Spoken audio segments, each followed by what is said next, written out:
le pari diminuite. La nuit était glaciale.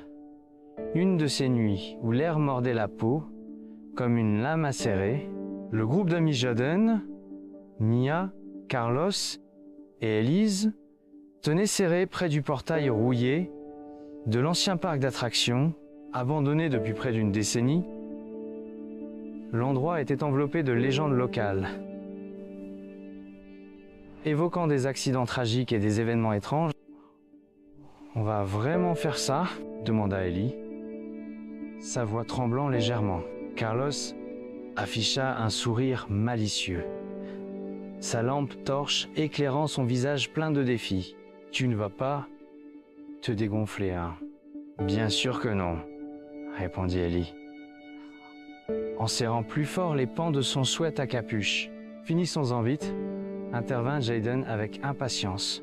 Il poussa le portail qui émit un grincement métallique strident. Tous se figèrent, écoutant attentivement le silence autour d'eux. Rien, seulement le murmure inquiétant du vent dans les manèges délabrés et les banderoles déchirées. À l'intérieur, l'atmosphère changea brusquement. Le parc semblait figé dans le temps. La grande roue restait immobile, tel un squelette géant. Les chevaux du carrousel, délavés, fixaient l'horizon de leurs yeux peints et vides. Une pancarte où l'on pouvait lire « Bienvenue au paradis des rêves » pendait de travers près de l'entrée, son écriture joyeuse contrastant avec la désolation ambiante. Carlos distribua des lampes torches. Les règles sont simples. On se sépare et on prend une photo de la chose la plus effrayante qu'on trouve. Le premier de retour, ici, a gagné. Se séparer, s'exclama Mia. C'est le truc typique des films d'horreur où tout le monde meurt. Carlos éclata. Jihiri, c'est juste un jeu, Mia. Arrête de dramatiser. À contre-cure, ils acceptèrent et partirent chacun dans une direction différente. Ellie resta près de l'entrée, son faisceau tremblotant, alors qu'elle scrutait les stands de nourriture et les cabanes de jeux.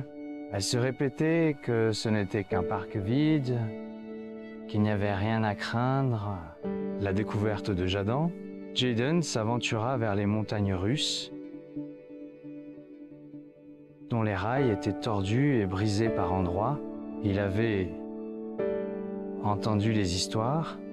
Un accident aurait causé la fermeture soudaine du parc. Il ne croyait pas aux fantômes. Mais en se tenant sous la structure imposante, il sentit un frisson qui n'avait rien à voir avec le froid. Près de la cabine de contrôle, il remarqua une porte entrebâillée, avec une lumière vacillante à l'intérieur. La curiosité l'emporta sur la peur. Il entra et découvrit un vieux pupitre couvert de graffitis, mais ce qui attira son attention fut un petit carnet au sol, aux pages jaunies et déchirées. Il le ramassa et lut des entrées datées de quelques jours avant la fermeture du... L'écriture était désordonnée, frénétique. Ils ne veulent pas écouter. Ce n'est pas sûr. Quelque chose ne va pas avec le manège. La rencontre de Mia. Mia parcourait les stands de jeux où les peluches, fanées et dégonflées, semblaient abandonnées depuis de